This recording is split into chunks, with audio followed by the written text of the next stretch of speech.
Welcome to episode 21 of Sketch Support. This month, there is another free one-page sketch that you can download at Scrapbook Generation, along with a 3-page PDF of 23 more sketch examples, showing a few options for altering this sketch to better fit your needs. I'll link to both down below, and I would greatly appreciate you hitting that subscribe button while you are grabbing those links. In this video, I'm going to show you 4 layouts that I've created, all based on that one sketch, and each layout looks completely different. Sketches are such a valuable tool that can save you both frustration and time. If you struggle with coming up with layout design ideas or you have limited time, sketches can be an absolute lifesaver. And the good thing is there's no rule book on sketches and how you use them. You can follow them exactly, or you can take little bits and pieces and supplement them with your own creative ideas. You can also easily adapt and customize them to different themes, photo sizes, or amount of photos, your own style, and the supplies that you have on hand. Sketches are one of those things that everyone can benefit from, and you can make any sketch work for you with just a few adjustments. And that's the whole point of this Sketch Support series, showing how easy it is to adapt and customize sketches to better fit your own personal needs. So let's get things started with a quick look at the sketch that I have used as the starting point for all 4 layouts in this video. So this sketch was inspired by 2 different things: a card sketch that I made a long time ago and a 2-page layout that I made based on that card sketch. The general design concept of the card sketch and the 2-page layout was something I fell in love with, and I've been looking for an excuse to apply that concept to a 1-page design. So this felt like the perfect opportunity to do that. This alone shows you how versatile sketches can be. I've already used it for a card sketch and a 2-page layout, and I'm getting ready to show you 3 1-page layouts and another 2-page layout, and none of them look the same. There's so much you can do to adapt and alter a design concept and produce completely different looks. The design concept of this sketch is a photo framed with these paper pieces on the left and right edge. What I like most about this design is how there is a small gap between the paper pieces and the photo, which to me makes it look like these papers are leading right to the photo. And I feel like the rounded corners enhances that look. With the 4 rounded corners on the photo and then the 2 rounded corners on the edges of the papers, it really looks like those papers are coming off the edge of the layout and pushing your view right to that photo. Of course, I still think you get that vision without the rounded corners, but to me, the rounded corners really makes it stand out. I kept the paper design with the 2 pieces on the edge of the photo and the horizontal strips somewhat simple because there are these 2 clusters of hearts in the corners of the photo. But if you wanted to really amp it up and go super detailed, there's a lot you can do with these 2 larger paper pieces.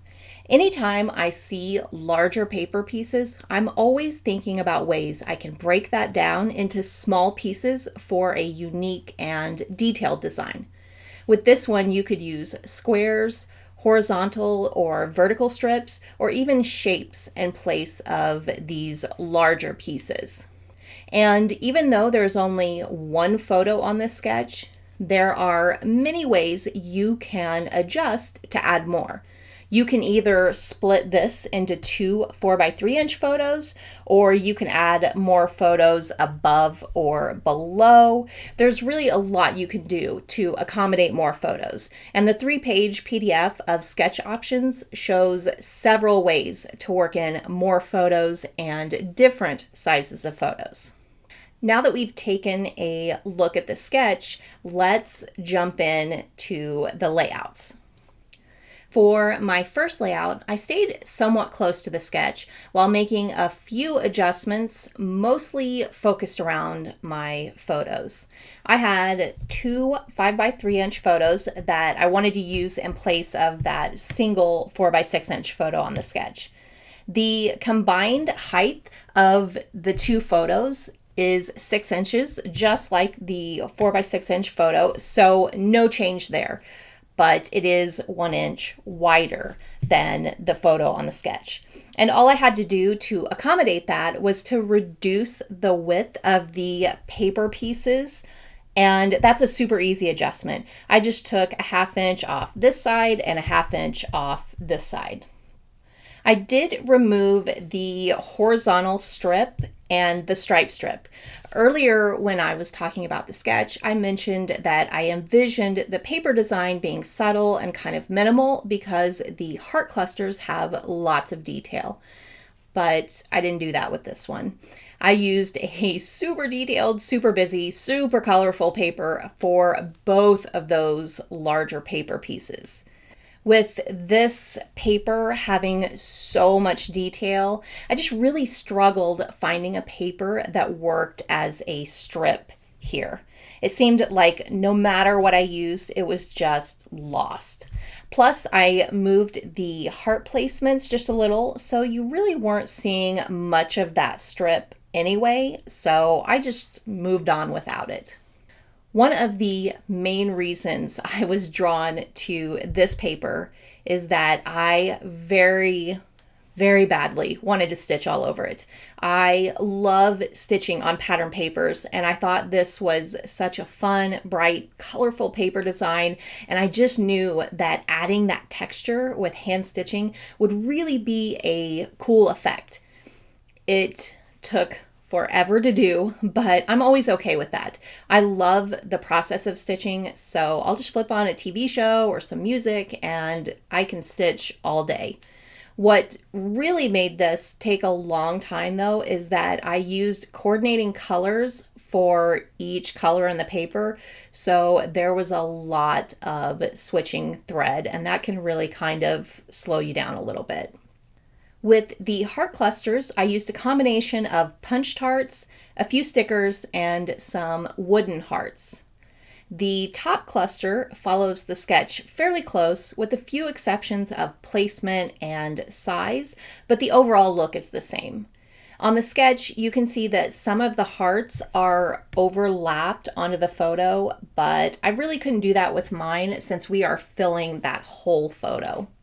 For the bottom cluster, I also moved it down and the title down a little. And again, I didn't overlap on the photo as much as you see on the sketch because I didn't want to cover Jackson's face. For my second layout, I again made changes based on the photo I wanted to use. There are always ways you can adapt a sketch to work with different photo sizes, shapes, and orientation. The sketch has a 4x6" photo, but I wanted to use a 6x4" photo. And my solution was to rotate the sketch. Now, keeping the sketch as it was and using a 6x4" photo would have worked too. All you would have had to do was reduce the size of the larger paper pieces, but I didn't want to do that because I would have less paper involved and I wanted to go wave crazy. So I went ahead and rotated to get the max use of the paper area on the sketch. Rotating the sketch is a great way to make a sketch work with a different photo orientation than what is on the sketch. So if the sketch has vertical photos and you have horizontal photos, just rotate and it should work. It's also a great way to get a completely different look out of a sketch without big changes and big effort. So if you want to get multiple uses out of one sketch without really changing a lot of the detail, you can just rotate. And some sketches you can rotate to each side and get a completely different look for each rotation. Anytime I see any kind of larger paper piece on a sketch, I always think of the different ways I can potentially break that down into smaller pieces for unique and detailed designs. My go-to ideas are generally squares, horizontal strips, vertical strips, a grouping of shapes, or creating patterns. I opted to use horizontal strips that have a wave design cut along one edge. I overlapped them to create this large wave design from top to bottom. And I really lucked out with these papers matching this photo so well because I already had these 6-inch wave strips left over from another layout I'd made a few months ago. It was for my Scrapbooking with 6x6-inch paper pad series, and I'll link to that video down below if you want to go check it out. It is probably my favorite layout in that whole series. The tough part about a design like this with so many bold patterns and colors is it's easy for those papers to kind of get lost in each other when overlapped like this. So I tried to combat that by arranging contrasting colors together. Then to really make that wave edge stand out, I added some hand stitching in coordinating colors. Stitching is often my go-to to add definition to an edge like this, but adding ink or paint to the edges would also help that wave design stand out. For the clusters, I used lots of beachy and tropical themed stickers along with some die-cut splashes. My clusters are kind of flipped from the sketch. So if I rotate the sketch this way, you can see that my clusters are opposite of what you see on the sketch. And I didn't really pay attention to that so much when I created the layout and just went off my gut and feel for this particular layout and photo and how I liked it arranged. I felt like the clusters fit better with the spacing in my photo this way than the arrangement on the sketch. Sometimes you have to make little adjustments like that to better fit your photos or how you feel about how it's coming together. If you're following a sketch and you're not happy with how some things are coming together and you feel like it's not fitting your style or your needs, you've got to make those changes to make yourself happy. There's no one that is going to tell you you are doing it wrong. A little extra detail I added was a watercolor smooshed background on my base cardstock. And just to clarify, I did this part before I created the layout. I didn't want to confuse you and think that I had added this after all the layout was put together. This was actually step number 1. And if you don't know what smooshing is, it's a really easy and effortless way to add a watercolor background. Like if you aren't comfortable using a brush to paint designs like this, smooshing is a really good option. All you do is brush a little bit of watercolor onto a non-porous surface. I like to use leftover packaging or the backing of acrylic stamps. And then you lay that watercolor side down onto your cardstock and smoosh it. You can move the plastic piece around and smoosh several times in a row if you need to. I always keep a paper towel nearby to soak up any really big pools of watercolor just to help reduce the warping of the paper. And the last detail I added were a few Nuvo jewel drops in Sea Breeze throughout the clusters and watercolor background. These are always my go-to for water-themed layouts.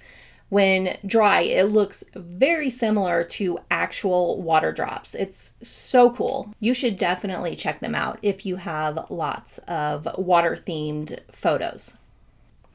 My third layout shows an option for including more photos and customizing the design to fit. So this layout looks nothing like the sketch. But as I go through the details and explain where the ideas came from, you'll see how the sketch absolutely played a role in this design. Whenever I'm creating a layout from a sketch, I like to look at the core design concept of the sketch and think of different ways to use that core concept. For someone who has scrapbooked for 17 years, I've learned that I tend to gravitate to the same design concepts over and over, and I adapt them to different themes, supplies, and photo sizes. So even though I'm using similar concepts, the layouts look nothing alike. We don't always have to reinvent the wheel. We can just change the way the wheel looks. The function of the wheel or the function of the design is still there. It's just been adapted to fit your needs. For this sketch, that core design concept is that there is a photo with paper pieces that match the height and kind of lead to that photo. So that concept is what I used for this layout, but I did it with smaller photos and repeated it so that I have 4 photos and 4 strips of paper that match the photo height and lead right to that photo. Now, I only did this on the right side. Originally, I had planned to have those strips on the left side too, and then I was going to add some floral clusters on the top and bottom corner of the photos, like you see on the sketch. But once I started arranging these flowers, I just couldn't seem to shake the idea of how cool this would look with a giant cluster of flowers stepping in for that side of paper detail. For the cluster, I mostly use flowers, leaves, and vines from that embellishment package, and then added a few smaller details like the gold puffy hearts, some jewels, a little hand stitching detail here and there, and then some puffy word stickers. Even though this looks really detailed, it was really easy to put together. I just started with the larger flowers and then started tucking vines and leaves under them. It really did come together super fast. You could also adapt this cluster design to so many different themes by using different shapes or themed elements. I kept my title and journaling in pretty much the same place as the sketch, and I also added another photo in that area. And if you look closely, my title and journaling tie together. So as you read the journaling, the title is actually part of the story. I also added a little chipboard frame to one of the photos to help highlight my favorite one. For the last layout, every month I follow the same format. It's all about showing that you can always take a sketch and adapt it to work with a different size of layout. This month, since it's a 1-page sketch, I created a 2-page layout based on that sketch. I always say the size of the sketch doesn't have to determine the size of your layout. 2 of the most common ways I'll use a 1-page sketch to create a 2-page layout is by extending the sketch, which is repeating the elements to go across both pages, or stretching the sketch, which is like you are grabbing the edge of something and pulling it to stretch across both pages. For my layout, I stretched the sketch while applying the core design concept of the sketch a little differently.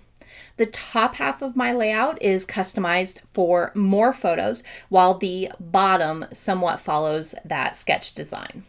Looking at the photos first, I had 10 photos to use, so I had to make some adjustments to get them all to fit. I used 8 3x5-inch photos extending across the whole layout from left edge to right edge. For the remaining 2 photos, I placed them below that row of photos. And to me, these are a stand-in for the 4x6-inch photo on the sketch. For my papers, I used horizontal 1/2-inch strips in place of those larger paper pieces on the sketch. This section of papers differs from the sketch in both design, since I used horizontal strips, but also how they line up with the photos. On the sketch, those paper pieces line up with the height of the photo, but on my layout, they do not. For this particular design, I chose not to do that. Now, this is where I really changed it up while still applying the sketch design. Instead of having those strips framing the edge of the bottom photos, I decided to take that concept and use it with the 1/2-inch strips and hearts. You know how I mentioned that the paper pieces on the sketch lead to the photo? Well, I thought, why don't I have those strips I'm using in place of those paper pieces lead to hearts throughout this whole design? So I arranged the strips so that there is a gap somewhere along that strip. I added a point to each end to make them arrow strips and then added a punched heart in that gap. And I tried to arrange the gaps and the hearts so that I had a nice balance of them across the whole layout. Each pattern paper strip has one gap and one heart. Then to help the arrow points and the hearts stand out, I added a hand stitch border on everything. Because of the amount of photos and the detail with the strips, I chose not to do the bigger clusters of hearts on the sketch. I added a small cluster of embellishments to the top right edge of the top photos, and then I added a little detail around my title. Well, that's it for this episode of Sketch Support. If you are on Instagram and you share a layout based on this sketch or any of my sketches, be sure to use the hashtags Allison Davis Sketch, Allison Davis Sketches, or Scrapbook Generation Sketch or Scrapbook Generation Sketches so we can see them. And I also love sharing them to my page as well.